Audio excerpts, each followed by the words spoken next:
Mr. Singhania, Mr. Ghosh, board members of the university, ladies and gentlemen.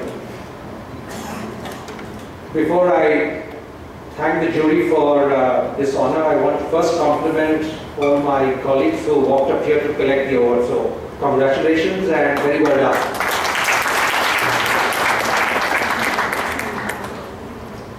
See, getting an award is always humbling.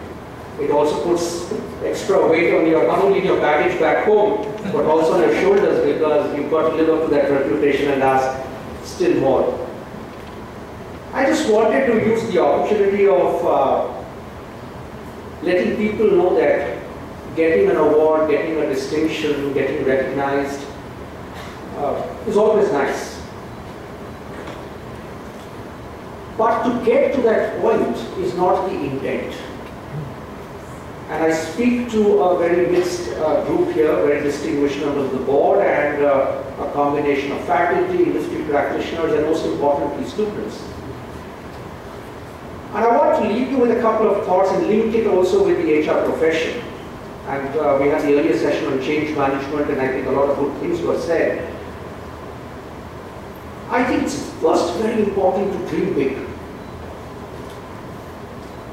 And as someone who's kind of been in this business, both in the government and then in some of India's largest corporations, one of the things that I really sometimes worry about is, are we all thinking big? Individuals are, but is everyone thinking big? And unless you think big, we will always be stuck in the weeds. So even all of you who are studying right now in the university, it's not just about getting a job. It is important, I recognize that. But you must think big. Similarly, the faculty, which is the business of churning the next generation of employees or entrepreneurs, they must sow this in the hearts and minds of people, that it is not only about employment. It is about dream. And unless you think big, you will always have an alibi for disappointment. And the alibi is never you. I'm a very active guy on Twitter and LinkedIn and social media, and I write a lot about that. And I feel very ashamed and embarrassed and concerned when I see a lot of cynicism on social media. And these are people who are typically in their 20s and 30s. And I want to exhort all of you that cynicism, skepticism is an escape route to hell. You need to buy yourself not a ticket to play, but a ticket to win. And I think this paradigm, this perspective, this hunger, this aspiration, this willingness to connect the dots very differently is what will make the winners of tomorrow.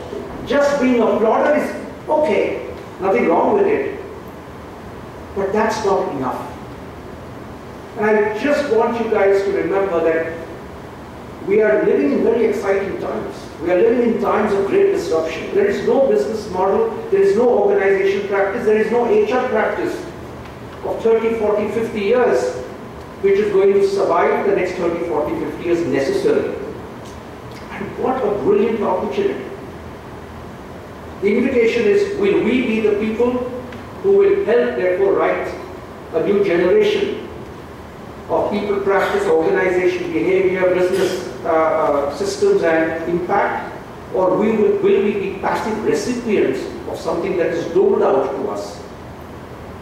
And the choice is for you to make. Having said that, just a few quick words, since it's the HR conclave and the award is for HR. I want to leave a couple of thoughts. One, HR is not just an HR agenda. HR is fundamentally an organization agenda. It's an industry agenda, it's a national agenda. And while HR has to redefine and rewrite its script beyond the standard definitions of employees, confines of organization, even the extended network of dealership employees are not your employees. And I think this point was made earlier, I was very happy to hear that. I very strongly believe HR must be the catalyst of a different national conscience, of a different way of impacting how countries and nations look at their future. The time has come for HR to step up. Unfortunately, we are not stepping up enough. Now that's at the national level. Second, for organizations, for boards, for promoters, I think the time has come to actually revisit a lot of their board composition. If you continue to expect HR to be only a support function to do the historical personal administration transactions, you will get the HR you deserve. Time has come for companies to think bold. Get the right change leaders, HR leaders, thought leaders onto your board. They will add a very different perspective to the paradigm that historically has limited effectiveness of companies. Today is not about finance availability or technology access. It is about how are you shaping the organization. Are you architected right for success? Are you designed right? How are you shaping the talent? Do you need to go downstream or do you need to go upstream? There is a huge opportunity for people not to hire engineers because a lot of jobs can actually get vocationalized. You can cut down your costs. As there will be an opportunity for you to be the early bird and look at niche competencies that are likely to get created and create them. How will you look at a new paradigm of leadership? The new generation is not going to be led the way the earlier generations were led. How do you handle multiple demographic segments in your workforce? How do you integrate with the global economy? I think somewhere the HR head's job is to be the Rajguru. And being the Rajguru is possibly more difficult than being the Raja. And I think it's in that paradigm of strategic construct. Board compositions, management compositions will change. And therefore, the ask on HR will dramatically change. So to a lot of people who run businesses and enterprises, my appeal and my guidance and my advice whenever I talk to them is, the buck stops with you, but the buck also starts with you. Think big. Don't think the classical sales, marketing, operations, and that's about it. Maybe throw in a CFO, the odd one here. It doesn't work that way anymore. And some of the most progressive companies in the world are looking different. So that's on that. And finally, some words for our own fraternity. And some of us sitting here are HR heads. Let me be provocative. Sometimes I feel the CHROs have failed the HR function. They have not delivered, awards notwithstanding. I think we need to deliver better. We need to think different. HR's fundamental ability is to be able to contribute to the envisioning exercise as much as the execution exercise. CHROs and HR leaders must move away from being order executors to agenda setters. And at least the way I look at it, I do not see every HR leader being able to break through this glass ceiling of expectation. But those who do are going to really be the big movers and shakers of the function going forward. And the opportunity is there. But we have to be more self-assured. We must speak what we need to speak. We must stick our neck out. Because at the end of the day, the most difficult function in an organization is human resources. Because from the doorman to the chairman, everyone has a point of view on HR. And everyone thinks he's right.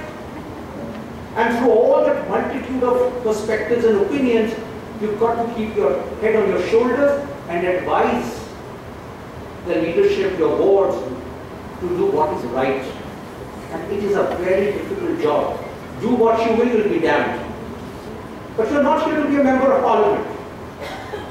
You are here to make sure you maximize multiple stakeholder value with mutual balance. And it's a very difficult job.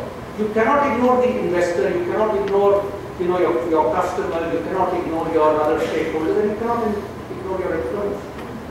And therefore, gone are the days of also just being the employee champion. Because if you are in an organizational context, employee is one stakeholder. Very clearly you are an employee champion, it should be, but you are not just an employee champion. And therefore my personal view is, if HR as a function, as a profession, plays its cards with responsibility that is expected of it, I see CHROs more as chief organization officers. Because there is nothing which is not within the purview of HR today. Nothing. Whether it's ethics, compliance, governance, market, business segments, M&A decisions. In my own career, I have done global M&A for talent acquisition, not for client and market. It all depends on how you stick your neck out. And I think it is in that complex web the opportunity lies. And this function needs many, many more role models, and I'm very grateful to the jury for having recognized me and some of my colleagues from the fraternity, because this is sometimes a thankless function. It's an unsung function, right? If you have no one to blame, you can always blame HR, right? And therefore it is so nice of the university to have instituted this award. This is backed by a family, a group which has a lot of reputation sitting on its shoulders over many years in the context of this country. And I think I speak for the other award winners that we received the award with a lot of humility, Mr. Singhania. And I think with the promise that what I'm sharing, it should light the resolve through us and through, I see some recordings happening, through whoever is seeing or hearing this over the next some days, to inspire a new generation of HR practitioners and thinkers to contribute to their organization's sustainable success, and also, and more importantly, to nation building, and finally to the betterment of humanity. So on that note, thank you once again for this honor.